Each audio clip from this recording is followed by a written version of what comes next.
Hey people, how's it going? Welcome to another video. Welcome to a real quick, real off the top, off the cuff, improvised video. If you've heard the news, surely we've all heard the news by now.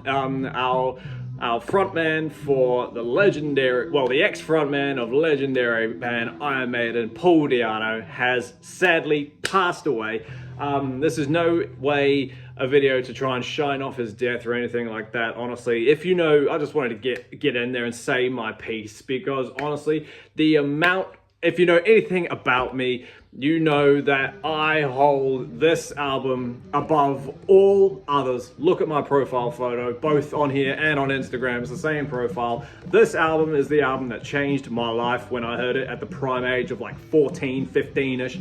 I say it all the time. I'll say it again. I'll say it forever. This album is, in my opinion, it's Maiden's best album because, yeah, I'm a bit biased because of how much it moved me and how much it changed me and how much it just, what impact it had on me. And honestly, Paul's gritty raw edge, like, that gave Maiden that slightly, like, the punky, the most heavy metalist punk band you'd ever heard. Honestly, they're nowhere near punk, but you know what I mean if you're familiar with these two albums. Honestly, he did the first two albums. He did Iron Maiden and he also did Killers, which I have right here. I should have picked it up faster, but that's all right. Don't fall off, CD, you know. I've got it right here. We've come home from work. I woke up to the news that Paul had passed, and honestly, I was just, even little man's baffled. Like I say, honestly, this is just a quick improvised video just to get out my sense.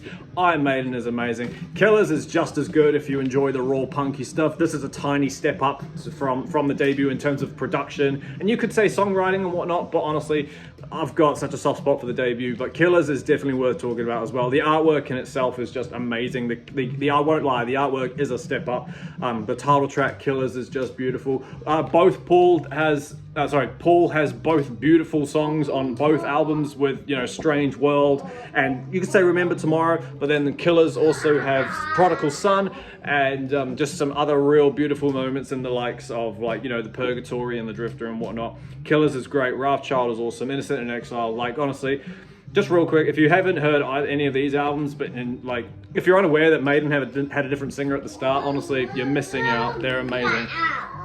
That's right, Ollie. Paul will forever be, as long as Iron Maiden's legacy goes on for however long that will go on for, Paul's legacy will go with them. As long as Iron Maiden live, Paul will not be forgotten at all. It's only right that we spin the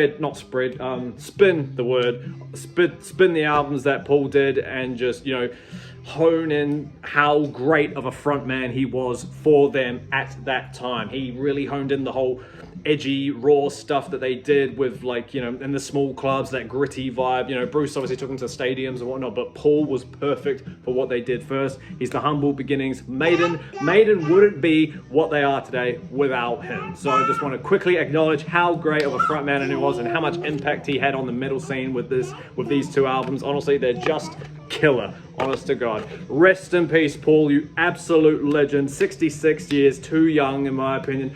But yeah, he's finally up there with Clive Burr, and I hope to God that they're having some mean chats. So yeah, once again, rest in peace, Paul. Spin Strange World, it's one of his best songs, and yeah, just an absolute legend, gone way too soon. So yeah, thanks for hanging out with me, team. I will see you in the next video. Rest in peace, Paul.